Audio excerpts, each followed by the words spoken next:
Hello, ladies and gentlemen. Thank you for joining me.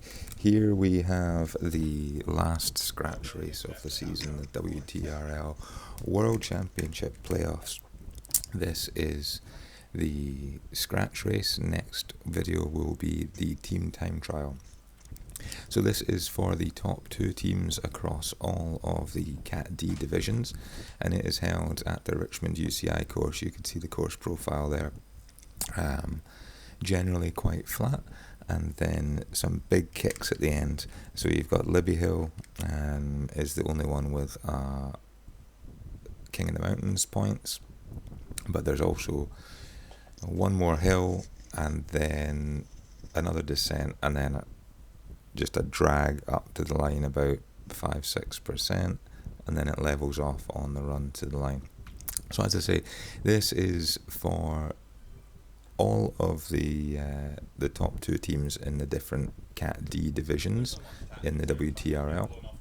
So we have teams from America, Australia, Sweden, Holland, all over the place.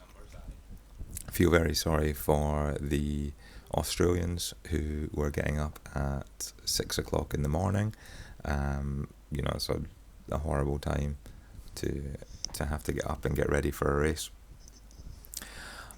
We have brought a team of 5. We are one man down. Brian Kerr, probably our strongest rider. He was feeling under the weather, so he did not make either of the playoff races.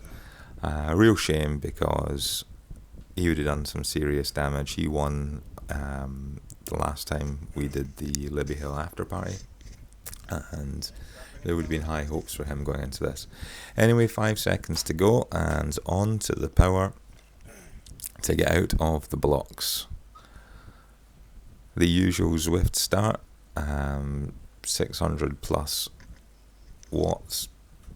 As we turned the corner, realised that there was the other races leaving the pens about the same time, and I did question whether some of the strong riders might try and burst out a sprint to latch onto the back of the Cat C and try and stay away that way and sit in the draft of Cat C. It didn't happen, and I think there was one person tried to push, but it was never going to stick. So some very successful teams here. Electric Spirit were here.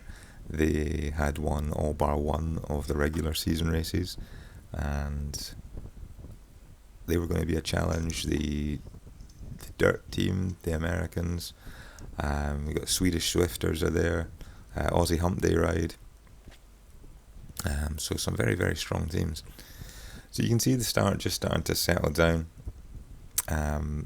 There's the one Rhinos rider that's tried to make a breakaway very early, but it was never going to happen unless you were bursting out a heavy sprint. You were never going to latch on to the back of the C group, and certainly not stay away. So we flash forward here up towards the first sprint of the day. I had no intention to compete in the first sprints. I really just wanted to sit with the pack, gauge just how much power they could put down, and save myself for lap 2. You can see some of the sprinters are putting out 8.5-9 watts a kilo.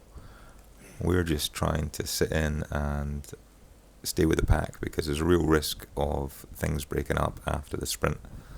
So you can see Magnus von Schenk, he took the sprint for Swedish Swifters, and we're going to flash forward now to the next sprint. And this is coming up on the Broad Street sprint. So this is, we've rounded the corner, and it's just a long lead out before we get to the sprint point itself. And you can see everything starting to take shape. The banner there in the distance. Again, no intention to compete for this sprint. Again, we're just going to try and gauge the efforts of the other riders. and see how we go. Using the Aero Boost power up, it's not because I intend to compete in the sprint, it's because I was really hoping to get a feather power up because I know that Libby Hill is coming. And across the line we go. Dennis Zimmerman, KC taking it that time. And a good sprint from them, and you'll see the packs start to come back together now. And then we are going to jump forward now into the lead up for Libby Hill. Here we are. So Libby Hill, it's a cobbled climb. You can see the KOM banner about to come in, and it's just a horrible climb, but it is punchy enough that I can not get too badly dropped. So Von Schenk starts the run up the hill. We're going to try and stick with him. We're going to save the power up until we get onto the steeper cobbled sections. The group now is starting to thin out, and Libby Hill is going to be the big selection point, really. The sprints, we dropped a few riders here and there, but these hills that are coming up in the back half of this course, these are really going to be the selection of the race. This is where the top 10 are going to be decided. So it starts to flatten out before we get into the switchbacks. And here we go, hitting the featherweight power up there, just as we go into the start of the cobbles, and really start to hammer out as best we can around 4+ watts a kilo. Try to keep the cadence real high, around 100, between 90 and 100 is what I was trying for here. It is quite a short climb, so it's going to be over in maybe 2 minutes, maybe a little bit less. There are points at the top of this as well, and you can see the finish banner there. It's looming in the distance, the not very far distance either, and the first couple are over the line in our cat. Then the next couple cross the line there, and we are going to bring up in 5th place overall for us, which is pretty good. Wins for Noel Kerriger and then Paula Sanametsu, so that's Aussie Humpty and Dirt, taking the first 2 places over the line there, earning some points for their team. Now we're going to skip forward to the next climb. It's not a categorised climb, but I thought you guys might like to watch the suffering at the next big selection point. And here we go into the bottom of the climb. It's a real short one, 23rd Street, 10% gradient, and just over 1/4 of a kilometre. Again, no points available over the line, but this is where we're pushing on just to try and bring everything back together. The leaders have eased off, and we're going to start to bring everything back together. And this is where the selection was made over this hill. You will see the 10 riders here that make up the top 10. So this is really a big ring climb. Like, you can stay in the big ring for this one and just hammer up. That's why I don't mind Richmond, actually. The hills are short, they're steep, but they're short, so you can just hammer over them, and for a rider like me, I can stay together. So skipping forward again, this is just coming up to the end of lap 1. As you can see, the group is back together, and this is the selection. So we are going to just take a look at who we've got. As long as we can stay with this group, we're almost certainly guaranteed a top 10. And so let's take another skip forward back to the first sprint. Now, one thing I did realise the first time round was that I do not have the out-and-out sprint power anymore. I'd been working really hard on my climbing throughout the season, and I did not have the out-and-out sprint power. But what I did reckon was that they are going to be saving themselves. They're not going to want to chase down a long break. So I thought, I'm just going to go long, drop it down the cassette into the little gears, and push on. So pump out 7.5 watts a kilo and just try and get a break and try and stay away. So that is what we did. Dropped the hammer, putting out 600 watts just before the corner, around the hairpin. By the time we've got to the hairpin, we've already got between 3 and 4 seconds on the chasing pack. Hit the aero boost, just try and stay away. So we come into the sprint, 0.2 of a kilometre. We've got 4 seconds on everybody else. They're not going to catch us. They can put out their sprints and fight for second place, but we're taking this one, and we'll take these intermediate points. So it's first for me, Magnus von Schenk second, and Ralph Dunker Team NL in third. So that was sprint 1 on lap 2. I'm going to skip forward to the second sprint now, where the story kind of repeated itself. I saw the corner coming up and thought, why not? It worked last time, but I didn't think they would be daft enough to let me go again. However, as you can see, the gap opens up, 7 watts a kilo, 650 watts, 1 second, 2 seconds. I thought they're definitely going to give me 2 seconds and then close me down on the line. But they didn't. It opened to 3 seconds, and then 4 seconds, and that was really it again. When we came to the sprint section, it's only just over a quarter of a kilometre, and with a 5 second gap, I was going to cruise home and take the intermediates for this one. Maybe at the start of season 2, I would have just held on and just gone for an out-and-out sprint, but I didn't have it. So we take the lead. Marcus von Schenk second from Swedish Swifters, and he went past like a rocket. However, they wouldn't stay away. Everyone got back together, and next stop, Libby Hill. And onto Libby Hill, you can see from the effort bar at the bottom just how easy we had been taking things once we got back together. But onto the hill, and it's the 2 dirt riders, Sanemetsu and Walker, leading us off.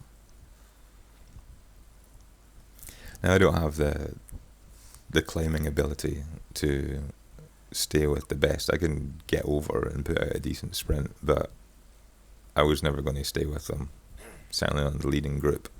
The likes of Sanemetsu, Walker, Vinny of Electric Spirit, way too much, climbing ability. But I think they weigh an awful lot less than me.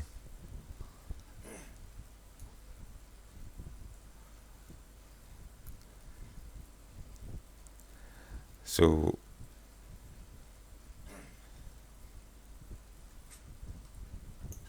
as we get on the flat section again, featherweight power up. We've been given the perfect power ups for this race, and we got really lucky. No dodgy burritos. So hammer into the bottom of the real steep section at 18% for just a second, and up the climb we go again. Usual suspects up front, Vinny, Walker, Sanemetsu.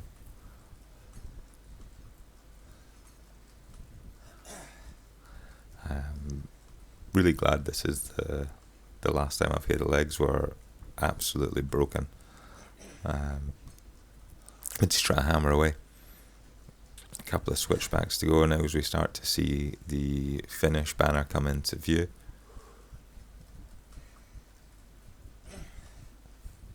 It's a very familiar course, given that we did Libby Hill after party only a few weeks ago.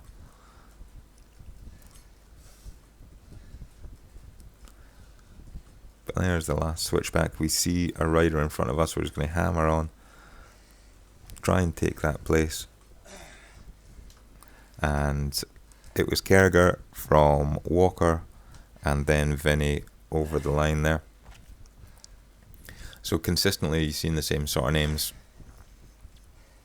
and they're the ones that are going to be scoring the most points for the team. And it is a team competition after all. So we took 5th place in that one as well, so that's 2/5 over the climb. Happy with that. Now we're going to skip forward to the next climb, and again we hammer into the base of the climb. Now the gap to the race winners, that has been made and it is not going to get brought back. So that's the likes of Vinny, Sanemetsu, Von Schenk, Walker. They are just ahead, but you can see from the video in the bottom left that they're going to take off up the road, and I'll be see you later to them.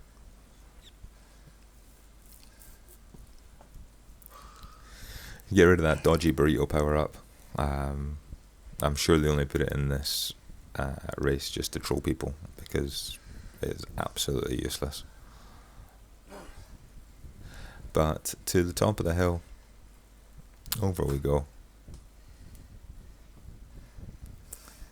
And the next stop is going to be the final kilometres of the race. So forward we go. 1 kilometre left. The leaders are up the road, 15-second advantage for them. But we are now in a group with Lung, Wienman, Kerriger, and this is going to decide the 5th, 6th, 7th, 8th. That's why the 8%, you can see we're just throwing everything we can at it. But by this point the legs are absolutely shot. It's been a hard 50 some minutes of racing, and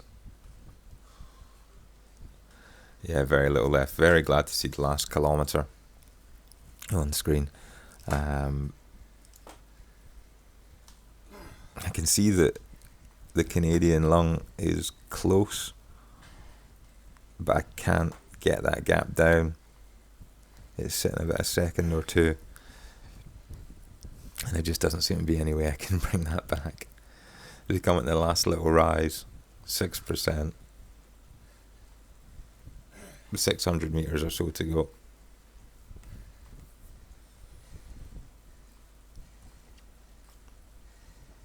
And then the encouragement starts to show up on the screen, showing the gap is only a number of metres. So we try to hammer on again. 3 or so watts a kilo. You can see from the bar at the bottom, the effort bar, that it certainly hasn't got much easier. It's been a hard finish to the race. But with half a kilometre to go, the finish line is pretty much in sight in the distance. The road is levelled out now, around 3%. So we push on as best we can. But he still has a little bit left in his legs. Or at least a little bit more than me. It's not that difficult at this stage of the race. So really hammering on. There's the finish line. You can see it, the countdown at 250 metres to go. The gap is growing to Kerriger, the Australian.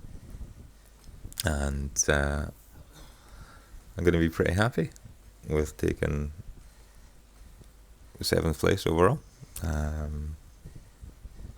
You can see how close it got, but Lung had just another little sprint in his legs, enough to hit 4 watts a kilo and call it a day.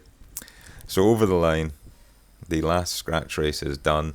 Richard Vinny, Electric Spirit, takes the win. Paula Sanametsu of Dirt in second from Magnus von Schenk, David Walker, Richard Wienman, Patrick Lung, and then we are in 7th. So thank you for joining me this season.